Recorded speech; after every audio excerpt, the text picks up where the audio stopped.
Welcome to Discover You Radio's discussion. Stay tuned as Robert Simmons and Rita Fox go into a deep dive.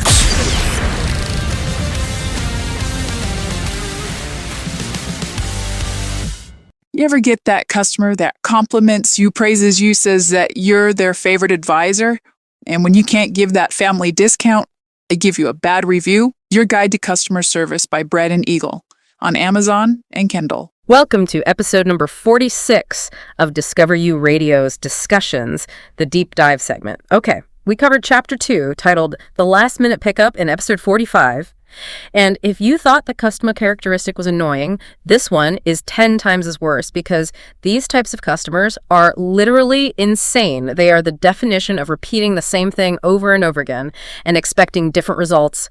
Let's have fun with this chapter, and hopefully this type of customer is listening because they need to hear this. Yeah, I really hope they are because this behavior is just everywhere. Right. It's so common. I mean, imagine walking into a super busy hospital.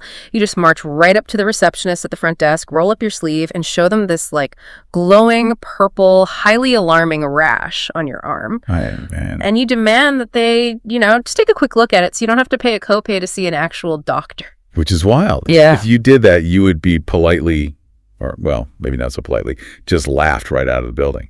Exactly. But at service desks all over the world, whether it's automotive, IT support, home repair, customers try this exact same maneuver literally every single day. They really do. Mm-hmm. And, we're talking directly to you today, specifically to anyone listening who might recognize themselves as what we are calling a reworder. The reworder. I love that term because it is this incredibly common, just deeply fascinating and wildly frustrating behavioral loop. It really is. And our entire mission for this deep dive today is to dissect the psychology of a customer who truly, genuinely believes that rephrasing a request will somehow magically override company policy. Like it's a cheat code or something. Right, exactly. We're going to examine the massive and usually completely invisible liability risks of doing these undocumented quick favors. Because there's a lot of risk there. Oh, a ton. And we'll also explore the core rules for service desk etiquette. Not to, scold anyone, but to establish a mutual understanding. The ultimate goal here is to help you, the customer, understand that standard processes exist to protect everyone involved. Yeah, they are never there to punish you. I think that's a huge misconception. We really need to get inside the head of the customer who is performing this rewording ritual, right? We do. Because to understand why this behavior drives service professionals completely up the wall, we really have to unpack the logic that makes the customer think this is like a totally reasonable thing to do. Okay, so what is the actual scenario we are looking at here? Paint the picture for us. Well, let's set the baseline. The core request usually sounds something exactly like this. They'll say, hey, can you just come outside and listen to this noise real quick? Real quick. Right, just real quick. And on the surface, that sounds totally benign. But underneath, the customer is aggressively trying to bypass the system. Because they don't want to deal with the process. Exactly. They do not want to go through a documented process. Right. They absolutely do not want to authorize a formal repair order. They don't want to wait for a certified technician to become available. And they certainly do not want to pay a diagnostic fee. They just want a shortcut. They want a shortcut. So they use variations of the exact same question, operating under this delusion that repetition will somehow override the constraints of time, the laws of physics, and, strict operational boundaries. Okay, I hear you on the boundaries, but let's be real for a second. Let me play devil's advocate here. Okay, go for it. It literally takes 30 seconds to walk out to the parking lot and listen to a squeaking belt or a rattling dashboard. Isn't the service advisor just hiding behind policy because they're busy or, I don't know, maybe even a little lazy? I mean, what is the actual harm in just listening? See, that is the exact trap. And it is exactly what the customer assumes. They assume the refusal is purely about effort. Oh, like the advisor just doesn't want to get up from their chair. Right. But the reality is entirely about liability. But before we even get to the legal nightmare of the quick listen, we have to understand the mental gymnastics the customer is doing. Right, the psychology of it. Exactly. There is a 4-step script, a logic loop, running inside the reworder's head. And in their own mind, they are the hero of this story.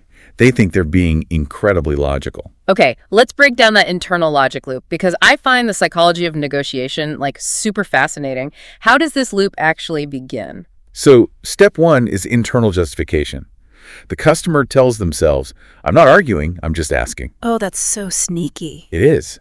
They frame their persistence as mere curiosity. By telling themselves they are just seeking clarification, they strip away any aggressive intent in their own mind.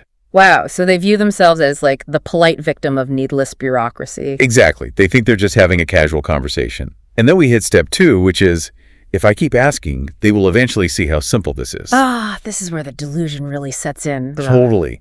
They assume the advisor's refusal is based on a misunderstanding of the request, not on a hard policy. Like, oh, the advisor must think I want a full 3-hour diagnostic teardown. Let me clarify that. I just want a tiny, simple favor. Precisely.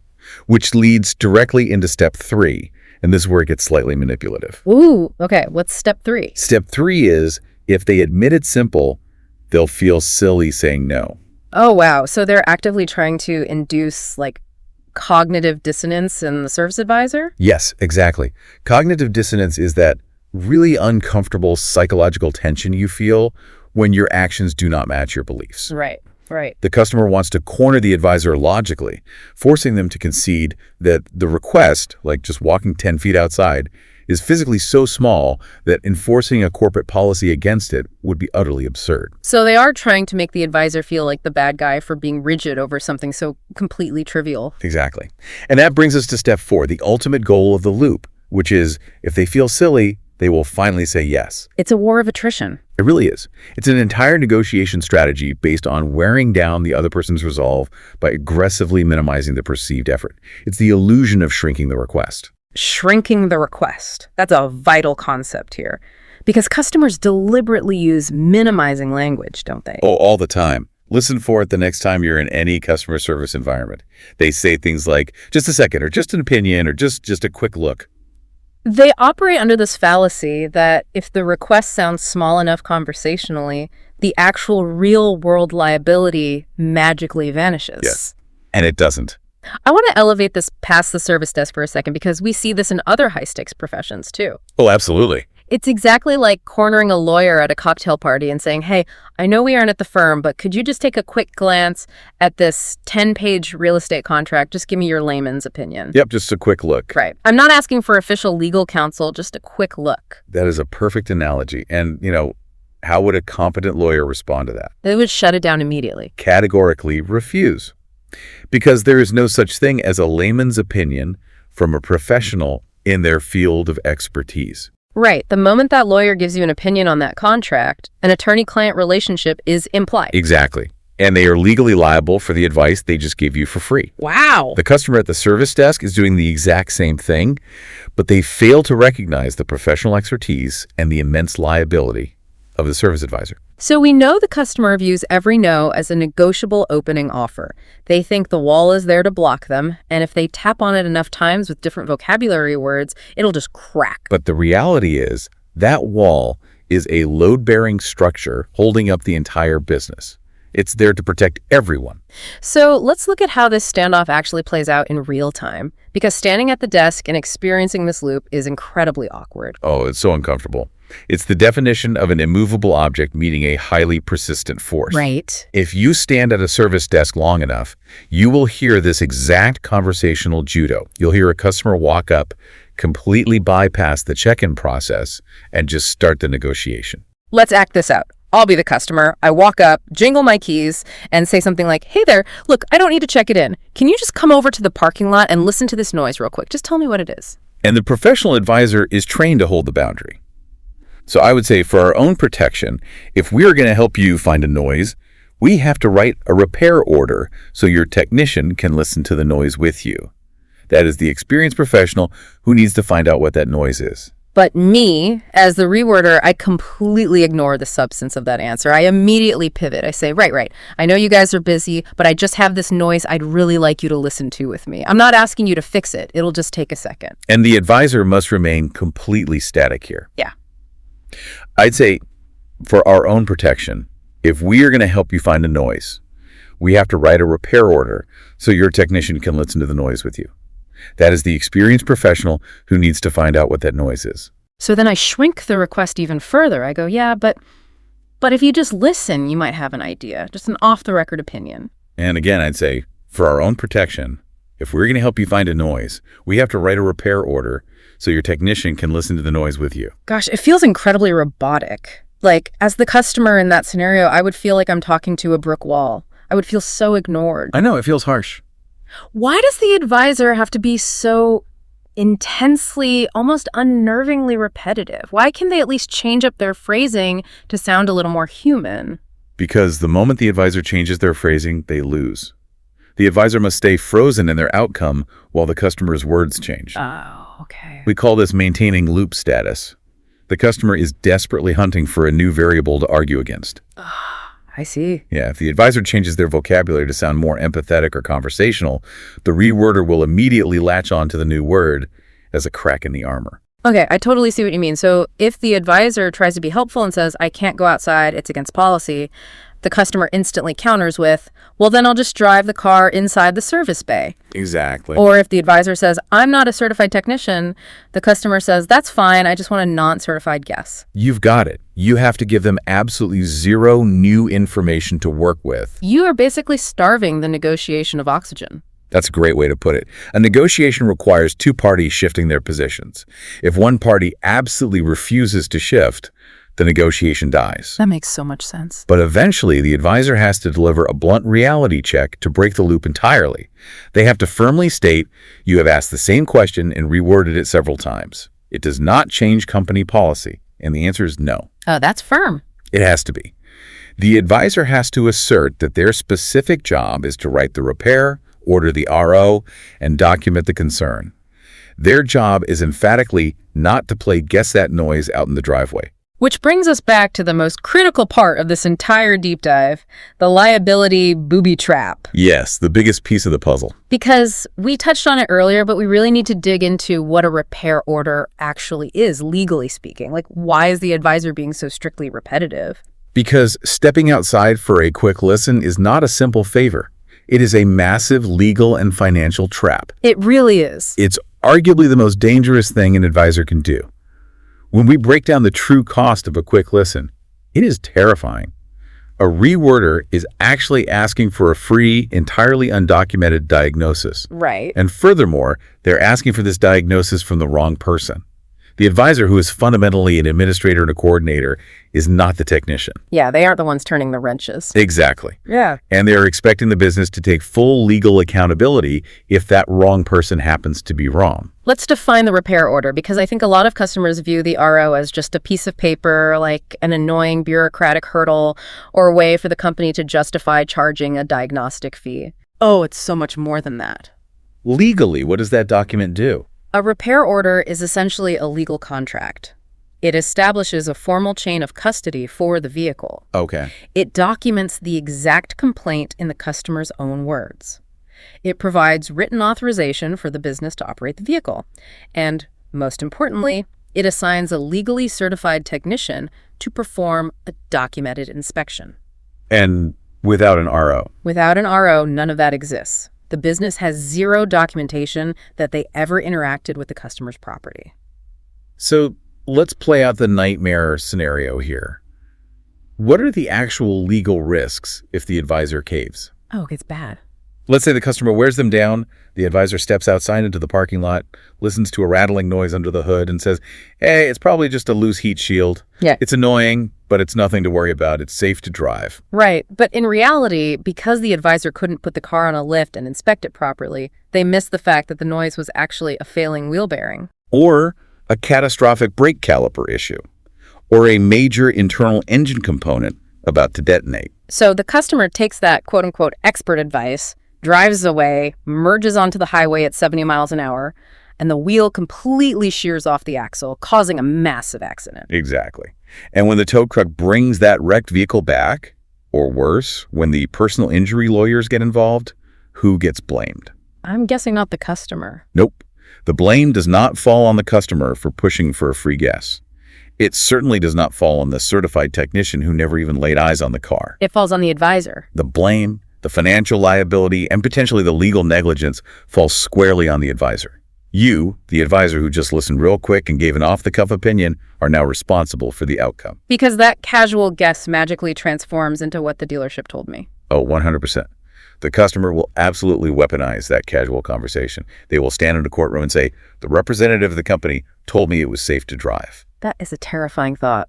They absolutely will do it. And even in less dramatic scenarios, it completely undermines the actual highly trained technician before the car ever makes it into the service bay. How so? Well, if the advisor guesses it's a cheap $50 fix, they have anchored the customer's expectations. So when the technician properly diagnoses it as a $1,000 repair, the customer loses their mind. Ah, right. It leads directly to the dreaded, you said, phone calls. Exactly. Well, your advisor out front said it was just a loose belt. Why are you trying to scam me for $1,000? So enforcing this policy being that immovable object at the desk is not about the advisor being stubborn. Not at all. It's not about them having a bad attitude or lacking customer service skills. It is quite literally professional survival. Precisely. A shortcut in service does not save time. It almost always comes back as comebacks, complaints, and massive liability claims. An advisor cannot trade their career, their safety, and the business's liability for a customer's temporary convenience. Okay, so the stakes are wildly high. The legal and financial realities are terrifying. So why can't the customer just accept the no? That's the big question. If the advisor says, I can't do it, it's a liability, why do they keep pushing? This brings us to a really fascinating psychological insight. It's the realization that the customer does not actually have a question problem. They have an answer problem. This is such a profound shift in perspective. The customer heard the advisor perfectly well the first time. They understand the English language. Right. They comprehend the words being spoken. They just fundamentally dislike the reality of the answer they received. So instead of practicing acceptance, they deploy what we can identify as the 3 S's of rewording. Right, to try and artificially engineer a reality they prefer. Let's dissect those 3 S's because this is the very anatomy of conversational manipulation. The first S is shrink the request, like we discussed earlier. Just a quick listen. Make it sound like it requires 0 physical effort or time. Exactly. What's the second S? The second S is soften the risk. The customer will say something like, look, I'm not asking you to fix it right now. I just want a general idea of what's going on. Oh, I've heard that one. Right. They are trying to separate the act of diagnosing from the act of repairing, pretending that a verbal diagnosis carries no weight, no expectation, and 0 consequences. And the third S is shift the responsibility. Just tell me what it might be. Such a sneaky tactic. Oh, it is. By asking what it might be, they are giving the advisor a false sense of security, implying they won't hold them to it. It sounds so innocent. But it's a trap. Right. But we all know the second the advisor says, well, it might be the alternator, the customer's brain immediately locks in on, it's the alternator. Yes. They're doing everything in their psychological toolkit to get the advisor to step just 1 inch outside the safety of the documented process. But a small exception still carries full-size consequences. A quick listen can still result in a massive lawsuit or a dangerous accident. Which is exactly why the advisor's ironclad consistency isn't just about being annoying or bureaucratic. We need to look at this consistency as a 4-way shield. A 4-way shield, I like that. Yeah, if the advisor holds the line, endures the awkwardness, and refuses to play the negotiation game, they are actually actively protecting 4 distinct entities at once. Let's explore this 4-way shield. Sure. So first and foremost, the consistency protects the business from undocumented liability. We covered this with the legal reality of the repair order. Right. If there is no RO, there is no paper trail. If something goes wrong, the business has no defense against a negligence claim. Exactly. And second, it protects the technician. It shields them from receiving secondhand, half-right, or completely wrong information. Think about the workflow there. If the advisor guesses the noise is coming from the suspension, the technician might waste an hour tearing down the suspension when the real issue is a loose motor mount. It poisons the diagnostic process before it even begins. Exactly. So what's the third shield? Third, and this is incredibly counterintuitive to the frustrated customer, but it is vital. It protects the customer themselves. Really? How so? It protects them from bad guesses and false reassurance. If a customer is told it's fine to drive when it isn't, their physical safety is literally at risk. The strict policy ensures their vehicle is evaluated solely by someone fundamentally qualified to make that life and death call. The concept of policy is protection, not punishment. The customer feels punished because they aren't getting what they want in the moment, but they're actually being protected from a potentially lethal mistake. Precisely. And finally, the fourth shield. it protects the advisor. It keeps them from being the one everyone points the finger at when things inevitably go wrong. It protects their livelihood. The reworder genuinely believes that if they just keep talking, if they just find the right combination of syllables, the truth will magically change. But it won't. If the answer is the exact same every single time you ask, the problem is not a lack of clarity from the staff. The problem is your lack of acceptance. Man, that hits incredibly hard. The problem is acceptance.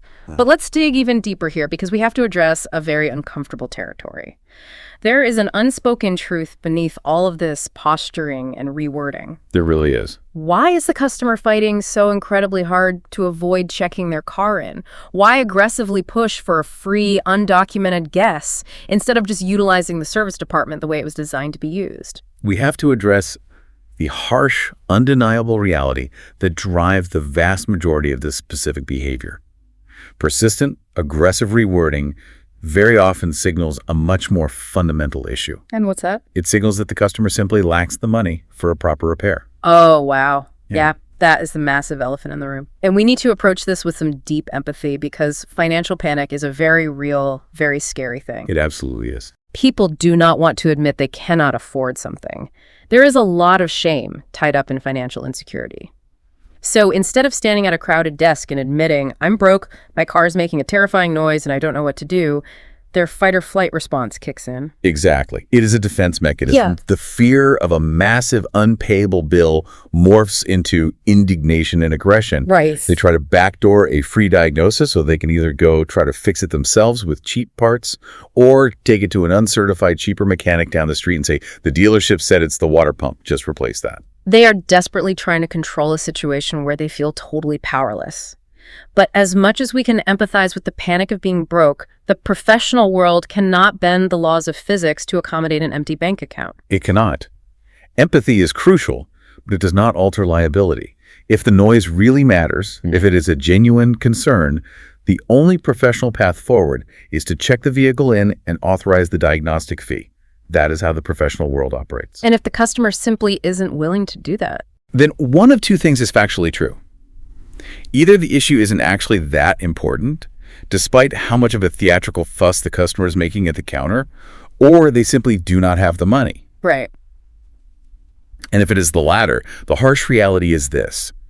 You must park your car in your garage until you can come up with the funds to repair it properly. Wow, that is blunt. Target in your garage. But, it makes perfect logical sense. Think about it from the advisor's perspective. Yeah. If you stand there asking the same question over and over, trying to grind down the advisor's sanity, it becomes painfully obvious who is trying to wear whom down. It leads the advisor to one logical, unavoidable conclusion.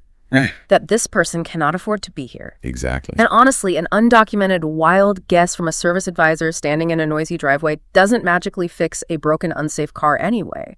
Knowing what is broken for free does not fix the vehicle if you cannot afford the parts or the labor. Precisely. The vehicle remains just as broken and potentially dangerous as it was before the conversation even started. A free guess does not repair a blown gasket. That's the truth. The customer's financial situation, no matter how dire, does not alter the dealership's legal liability, nor does it suspend the laws of physics governing a failing automotive component. So we have thoroughly broken down the psychology of the logic loop, the terrifying legal liability, and the hidden financial struggles driving the whole interaction. Now, how do service departments actually survive this onslaught? Good question. How do they establish these boundaries without descending into total chaos every single day? There are core rules, a 10-point etiquette guide for the service desk to establish and maintain ironclad boundaries.